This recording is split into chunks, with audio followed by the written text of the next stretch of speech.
What's up, leaders? I hope you guys are doing great. I just wanted to mix it up a little bit this week and send you a video instead of our normal weekly recap email with weekend updates. So I'm super excited for this weekend. We are closing out our Promises series, and we have some of you sharing your favorite promise. So we have some of our leaders from this rotation that are going to be sharing for a couple minutes about their favorite promise in the Bible, what it means to them, and then how everyone can apply it to their lives. So because of that, we're going to be doing something a little bit different for our last small group in the Promises series. We're going to be encouraging students to find their own favorite promise. So the goal for this group is to help give them some Bible study tools that they can use when they need it. So instead of having an outline, basically I just want you guys to guide them in finding their own favorite promise. So I'm going to have a printout of kind of some basic like fears or worries and some scriptures of God's promises that go along with that, kind of as a starting point. And then what I'd like for you guys to do, we'll have the volunteer laptops there. Then you guys will also have your phones. Some of them will have their phones, is to talk about some common fears or worries or things that are on their heart.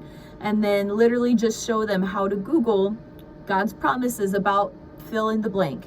And then kind of go through looking at some different scriptures and then choosing one that stands out to them.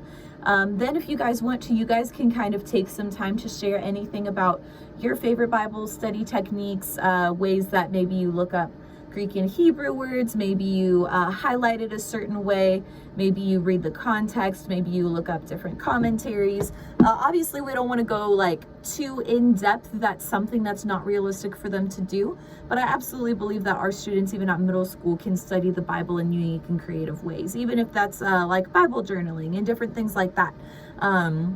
So come prepared for your group, just ready to help show them how to use Google to look up God's promises, and then some of your favorite Bible study tips and tricks, and then also application, ways that they can use that promise. So talking about ways that they can stand on that promise, and then maybe writing that on a Post-it note that goes on their mirror, maybe putting it as their phone or tablet background, things like that.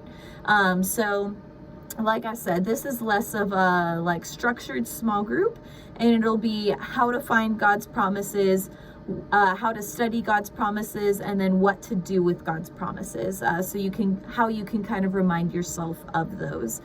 Then to close out the small group, since we'll have a little bit more time this Sunday, as long as there is time, just have the students go around and share what promise stands out to them right now and why it stands out to them, how they can apply it, all that good stuff.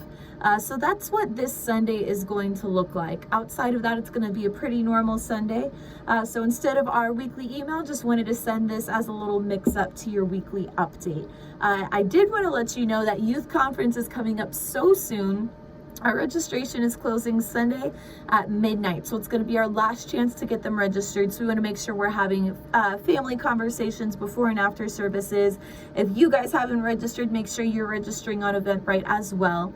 But we're so excited. We've been in the throes of preparing and splitting up discussion groups and assigning you guys as volunteers.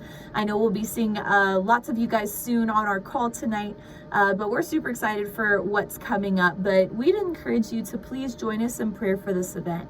Our leadership team has been fasting on Tuesdays at lunch for the past several weeks to prepare for this. We'd love to invite you to join us as well if that's something that God's put on your heart to join us. But we're really excited for what God's going to do. We're excited for our students to have this opportunity to be together, to worship together, and to hear truth and be able to discuss it and apply it to their lives. So please join us in prayer. But just wanted to say thank you. We're so thankful for the way that you've chosen to invest in this next generation. And we're excited to do it together. So we love you guys, and we'll see you soon.